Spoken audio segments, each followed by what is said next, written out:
घेतला तर अडचणीला आम्हाला सगळ्यांना सामोरं जावं लागतं, अशा पद्धतीने बोलून दाखवलं. त्यांनी ते सगळं ऐकून घेतलं.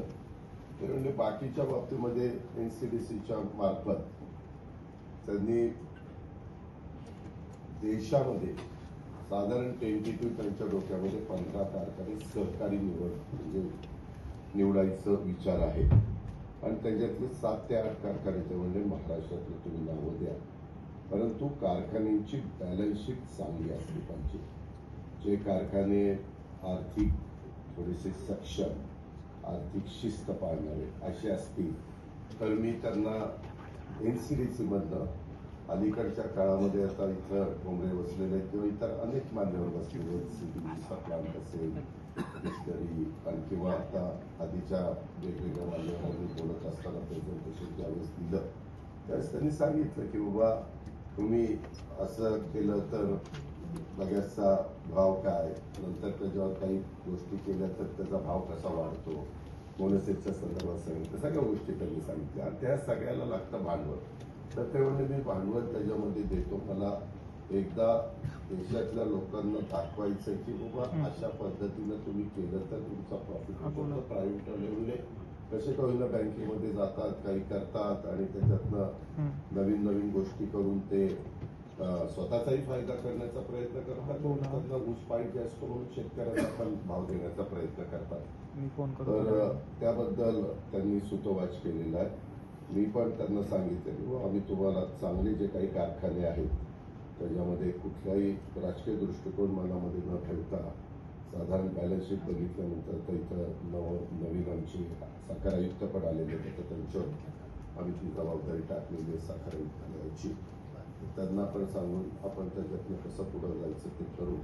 पण ते असं म्हणत होते की जवळपास ऊस आणि ऊसातनं नंतर ज्या ज्या काही गोष्टी तयार होतात त्याच्या 12 ते 15 प्रकार वेगवेगळे आहेत आणि तेवढ्या प्रकारानं म्हणले मला त्याच्यामध्ये निधी द्यायचा. मी म्हणलं तुमचं आता पूर्वीच्या काळामध्ये आपल्याला आठवत असेल शुगर डेव्हलपमेंट त्याच्यामध्ये जो 4% व्याजाने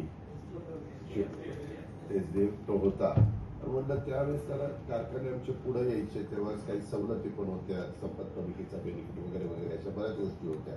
आता तसं काही राहिलेलं नाही. आता लगेचच त्यांना स्पर्धा करावी लागते. त्याच्यावर नवीन कुणी आलं तर ते जुने कारखाने कर्जमुक्त झालेले असतील त्यांच्याबरोबर भाव ते त्या ठिकाणी देऊच शकत नाही. अशा प्रकारे आम्ही त्यांना सगळं सांगितलं. त्यांनी व्यवस्थित सगळं ऐकून घेतलं आणि त्यांनी सांगितलं की ठीक आहे, त्याच्यात मी व्याजाचा पण दर त्या बाबतीमध्ये कमी करू शकतो, कारण ते म्हणले माझ्या त्यांच्या स्वतःच्या हातात आहे NCDCचा. म्हणलं तसं जर तुम्ही केलं 4% व्याजाचा दर वगैरे तर मग कारखाने बऱ्यापैकी पुढे येतील आणि कारखान्याला पण जो काही भार आहे तो कमी सहन करावा लागेल, असं एक चर्चा त्याच्यामध्ये झालेली आहे. आज देखील ज्यावेळेस आपण हे AIच्या बद्दल सगळीकडे बोलतो, सगळीकडे भूमिका मांडतो, परंतु ही भूमिका मांडत असताना जेवढा काही प्रयत्न VSIने केला, KVKने केलाय, बाकीचे सगळेजण आपापल्या कारखान्याच्या परिसरामध्ये आमची टीम जाते, त्यांना समजावून सांगतात, लोक ऐकून पण घेतात, पण तेवढा अजून धाडस कुणी त्या बाबतीमध्ये दाखवत नाही. म्हणून आज आपण 5,000 एकरापर्यंत 5,000 लोकांच्या पर्यंत हा निर्णय घेतलेला आहे. आता त्याचा फायदा जेवढा जास्तीत जास्त घेतील तेवढा चांगला, परंतु त्यांनी जर तो फायदा घेतला तर मग पुढच्या आणि हे यंदाच्या वर्षापुरतच 5,000 पर्यंतच आहे शेतकऱ्यांच्यापर्यंत. म्हणजे प्रत्येक वेळेस VSI देईल हे तुम्ही डोक्यातनं काढून टाका. मी मात्र तुम्ही जर प्रतिसाद ह्याला चांगला दिला तर मी कृषी मंत्र्यांना बोलवी, मी स्वतः तिथं बसीन आणि त्याच्यातून काय आपण शेतकऱ्यांना अशाच पद्धतीनं काही दिलं तर आणखी काही शेतकरी पुढे येतात का. पण पहिल्यांदा या 5,000च्या बद्दल काय साधारण प्रतिसाद मिळतोय ते आपण सगळेजण मिळून पाहू. आणि जरा जरी मला कळालं की बाबा ह्याच्यात चांगला प्रतिसाद येतोय आणि नंतर मात्र लोकांना मिळणार नाही तर त्यावेळेस शासन म्हणून आम्ही देखील त्याच्यामध्ये पुढे येऊ. यंदाच्या वर्षी आपण तरतूद पण केलेली आहे. जर ते लवकर मला कळलं तर साधारण माझ्या माहितीप्रमाणे 8 डिसेंबरला का काही आमचं अधिवेशन आहे पुरवणी आपल्या नागपूरचं, त्याच्यामध्ये डिमांड्स ज्या येतील पुरवणी मागण्या त्याच्यात पण मी काही अधिकचा अंतर्भाव करू शकेन. त्याही बद्दल आपण काही काळजी करू नका, कारण शेतकऱ्यांची काय आत्ताची ह्या पूरग्रस्त परिस्थितीनं अडचण निर्माण झालेली आहे ते आपण सगळ्यांनी अनुभवलेली आणि ह्या पद्धतीनं आपण पुढे जाऊया असं मला आपल्याला सगळ्यांना आवर्जून सांगायचं आहे.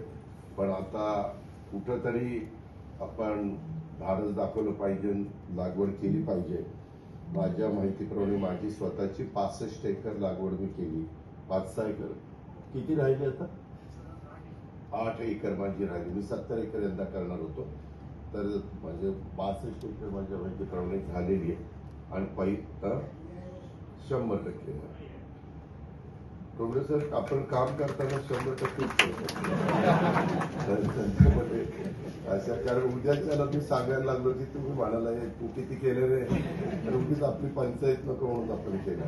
गमतीचा भाग जाऊ द्या. परंतु या प्रकारे बाकीच्यांनी पण स्टेजवर बसणाऱ्या मान्यवरांनी पण जयंतरावजी, राजेश, डॉक्टर लवकर केले तरी जास्त बरं होईल.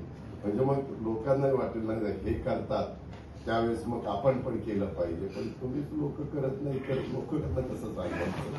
तर त्यांना काँग्रेसनी तुम्ही किती केली तुमची ठीक अशा पद्धतीने सगळ्यांनी करावं अशी माझी आपल्याला सगळ्यांना विनंती. एवढंच बोलतो आणि थांबतो. जय हिंद.